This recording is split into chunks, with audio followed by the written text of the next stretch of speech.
Oke teman-teman, assalamualaikum warahmatullahi wabarakatuh. Welcome back to my channel.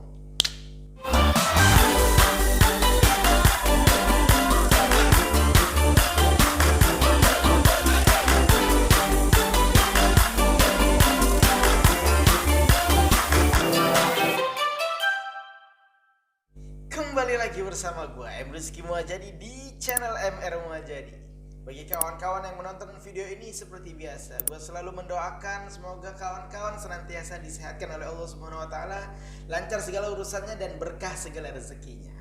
Pada kali ini gue ngetek jam 12:30. Tadi gue rencananya pengen ngetek sendiri, tapi gue ngelihat snap dari teman gue yang baru abis ngelihat Tante Kunti, jadinya gue rada merinding juga. Makanya gue ngundang temen gue nih, Bang Kubil, yang selalu nemenin gue ketika ngetek. Nah teman-teman, pada kali ini gue akan menceritakan pengalaman mistis dari Kak Wahyu yang ditulis dan dipost di akun Instagram @sebataspendaki. Nah Kak Wahyu ini mendaki Gunung Lawu bersama kawan-kawannya teman-teman. Dan sebelum gue lanjut cerita ini, gue selalu mengingatkan kepada teman-teman semua yang menonton video ini untuk selalu dukung terus channel ini dengan cara like, comment, share, and subscribe agar ya channel ini terus berkembang dan terus menemani hari-hari kalian. Dan bagi kawan-kawan yang mempunyai cerita mistis di pendakian, di perjalanan traveling kalian, atau dimanapun, bisa DM aja ke Instagram gue @kialhamid. Atau cerita kalian pengen gue bawakan, bisa juga teman-teman share cerita kalian ke email gue, nanti gue taruh di deskripsi. Oke teman-teman, gak usah lama-lama kali ya, kita langsung aja simak kisah dari Kak Wahyu ini, pendakian Gunung Lawu bersama kawan-kawannya di Kismis. Kisah mistis.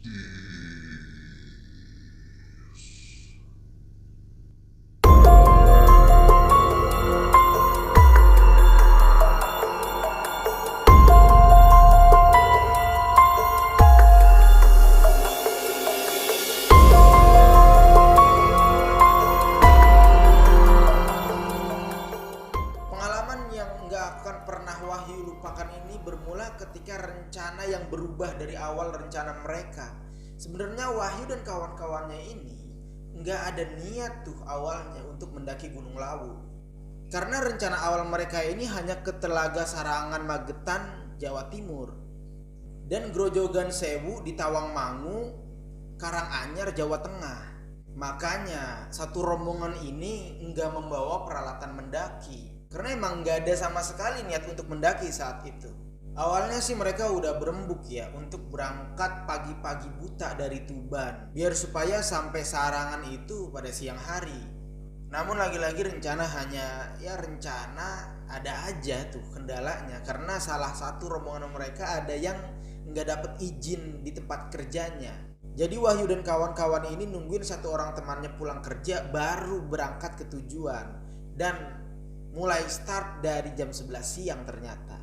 Karena di mobil ini masih muat, jadi Wahyu berinisiatif untuk ngontek temannya, yaitu Alek.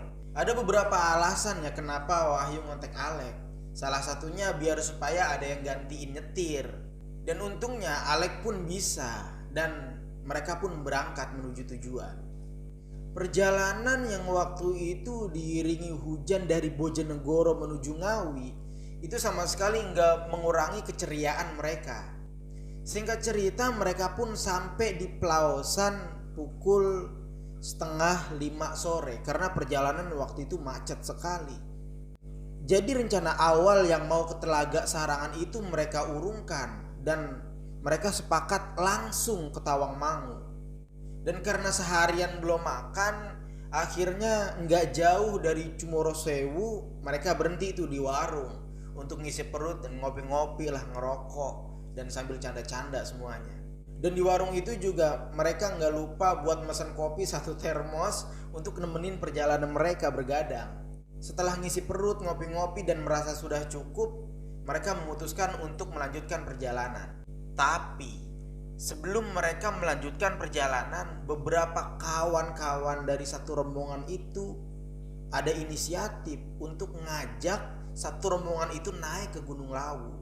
Dan lagi-lagi rencana berubah setelah melalui perdebatan yang cukup alot. Saat itu mereka memutuskan untuk mendaki Gunung Lawu, dan salahnya tanpa perbekalan apapun. Karena sebelumnya kan mereka nggak ada niatan sama sekali mendaki Gunung Lawu. Jadi ya satu rombongan ini modal nekat lah. Saking antusiasnya satu rombongan ini, hujan yang masih rintik-rintik pun nggak menjadi halangan. Mereka tetap melanjutkan perjalanan. Satu rombongan ini sangat antusias mendaki Gunung Lawu saat itu.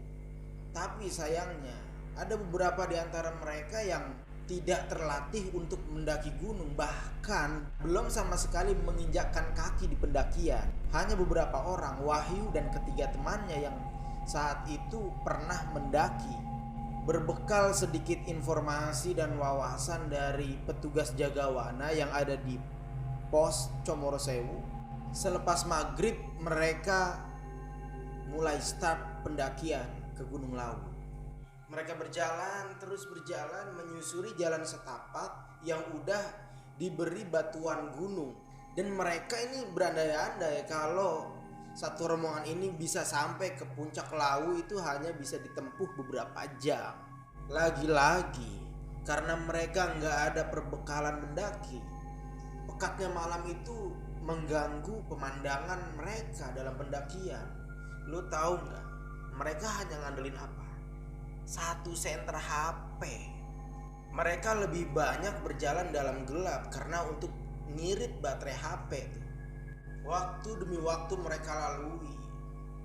Kira-kira 1 jam lebih lah perjalanan, sampailah mereka di pos istirahat.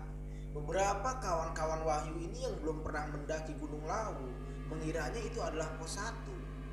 Ketika Wahyu ngasih tahu nih kepada temannya yang belum sama sekali mendaki, kalau itu bukan pos 1 tapi pos bayangan gitulah, pos ganti.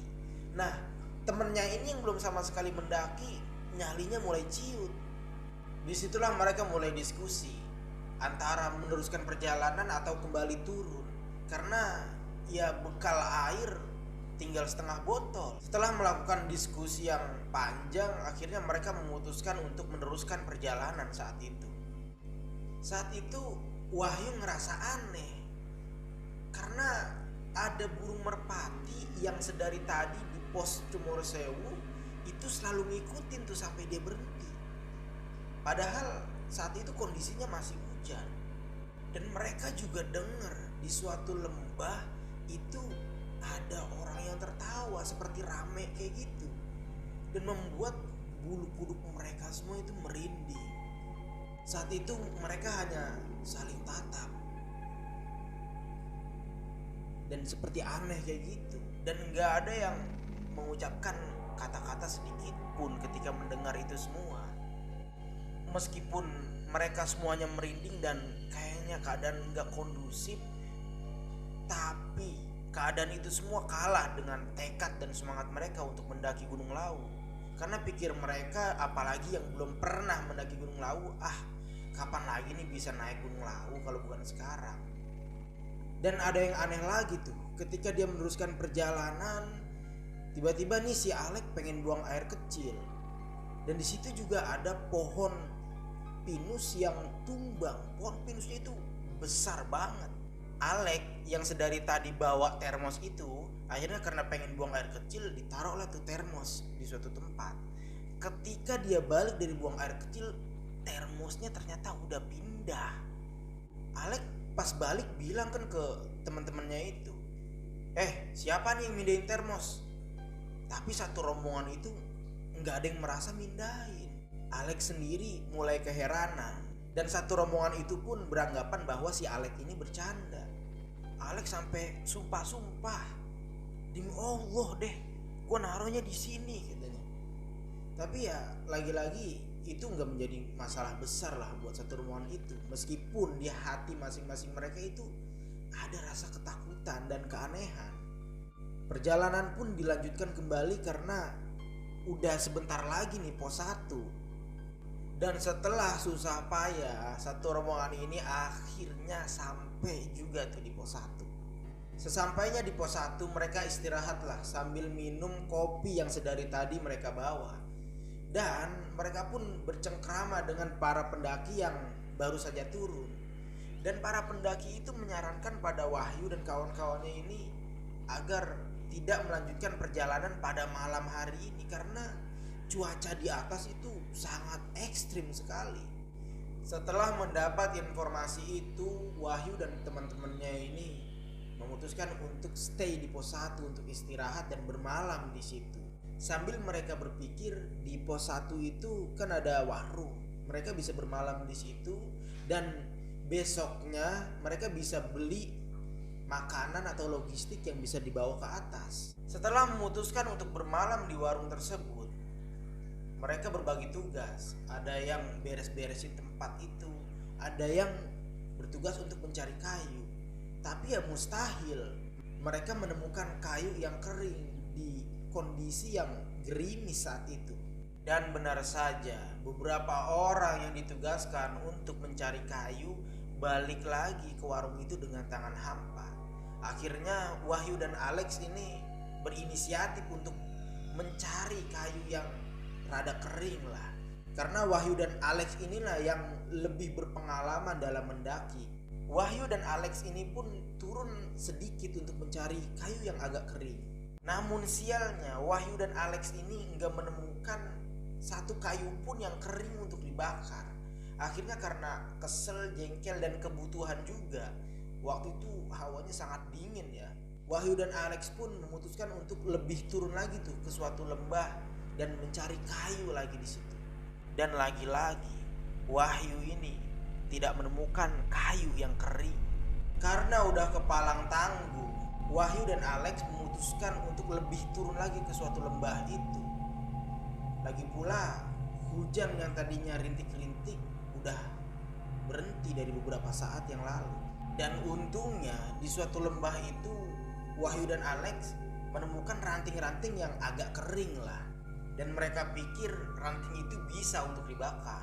Saat Wahyu dan Alex sedang mengutin ranting-ranting yang mereka anggap itu bisa dibakar, tiba-tiba entah datang dari mana ada seorang kakek tua yang menegur mereka berdua.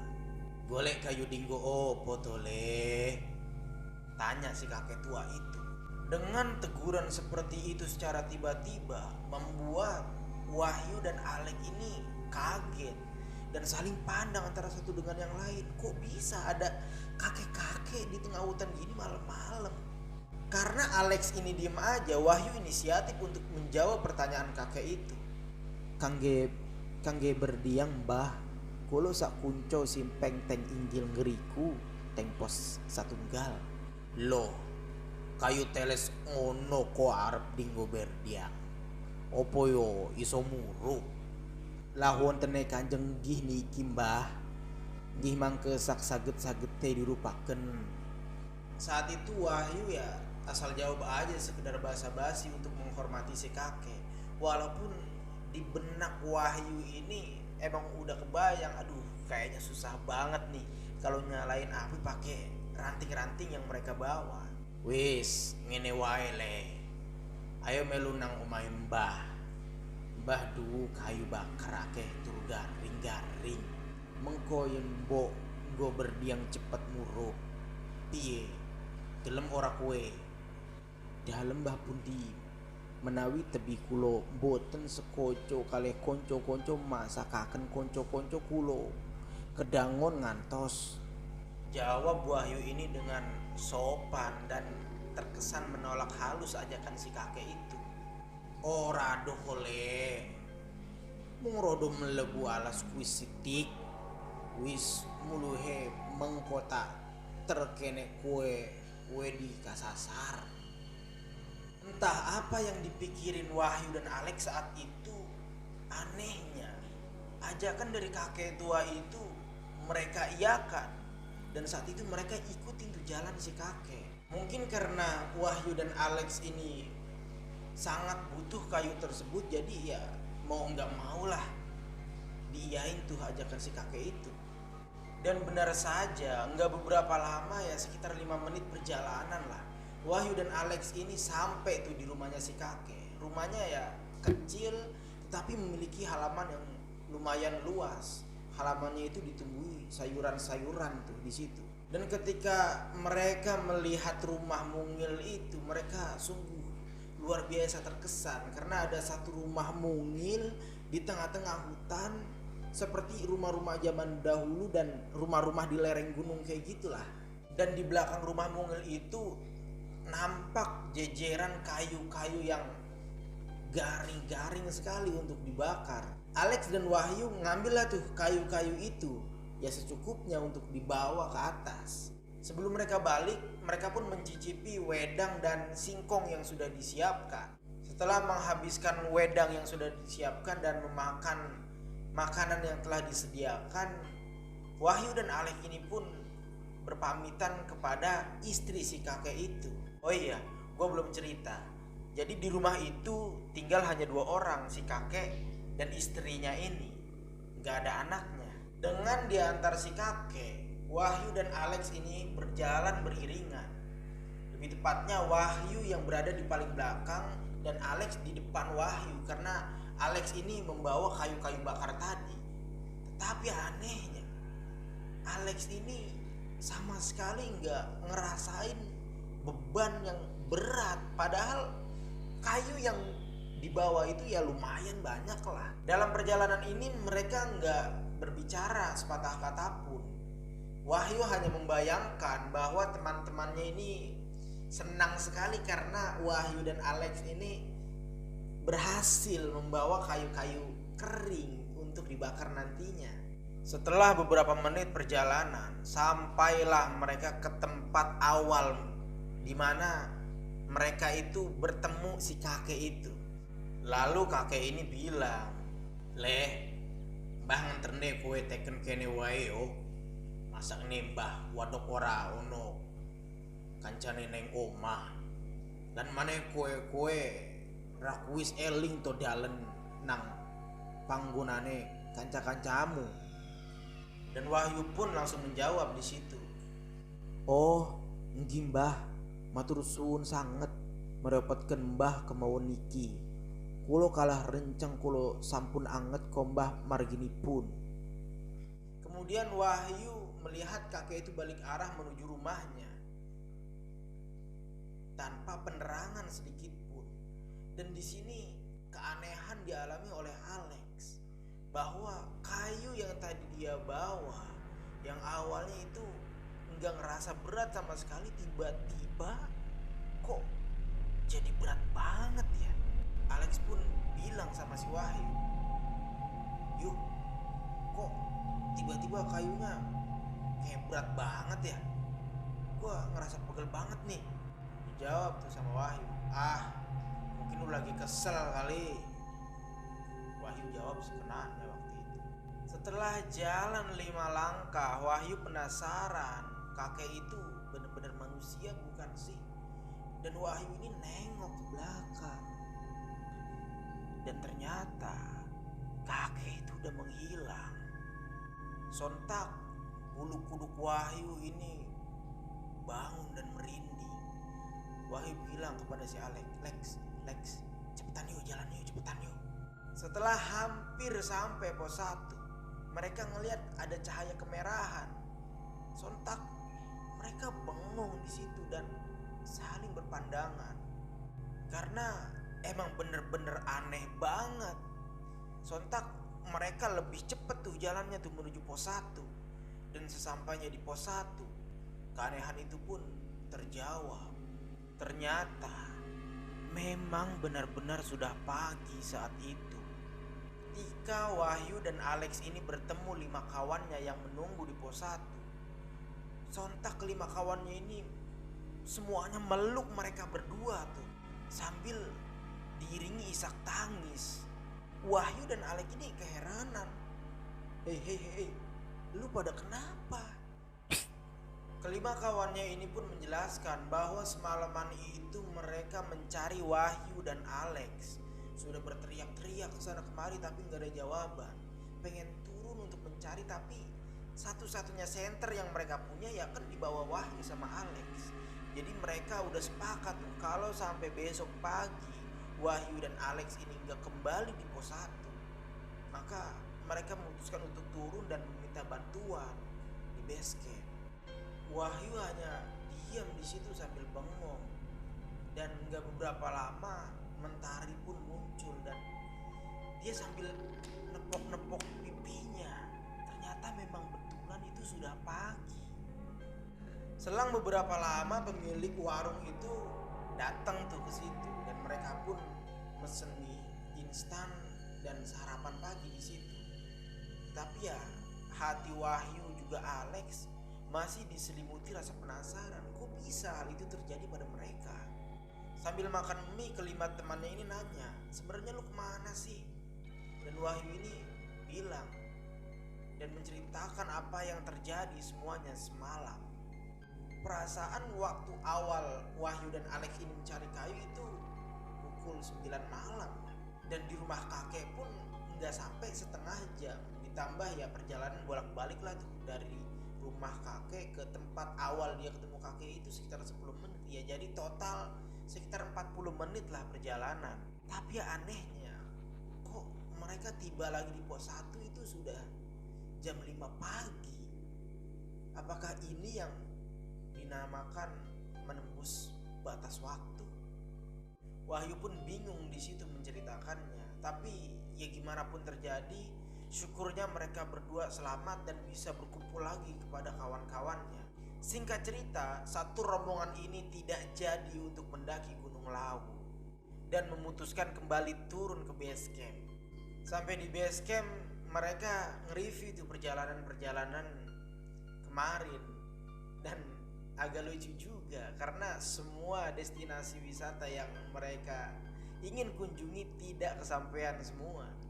Setelah itu mereka pun langsung meluncur pulang kembali ke Tuban dengan membawa pertanyaan-pertanyaan yang masih menggelayut di benak mereka semua. Dan dalam benak Wahyu bilang, siapapun kakek itu, saya berterima kasih kepada kakek itu yang sudah membantu saya pada saat malam pendakian menuju Gunung Lawu.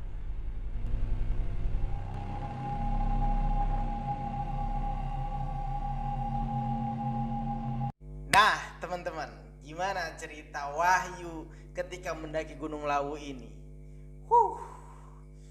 Agak mengherankan ya, kok bisa terjadi seperti itu. Tapi ya wallahu a'lam lah ya. Baik teman-teman, sebelum gua akhiri video ini, gua kembali mengingatkan kepada kawan-kawan semuanya. Bagi kawan-kawan yang mempunyai cerita mistis, silahkan DM aja ke Instagram gua. Kita ngobrol-ngobrol di sini. Atau cerita kalian pengen gua bawakan, bisa kalian share aja cerita kalian ke email gua. Nanti gua taruh di deskripsi. Jangan lupa like, comment, and subscribe. Dari gue cukup sekian. See you next video.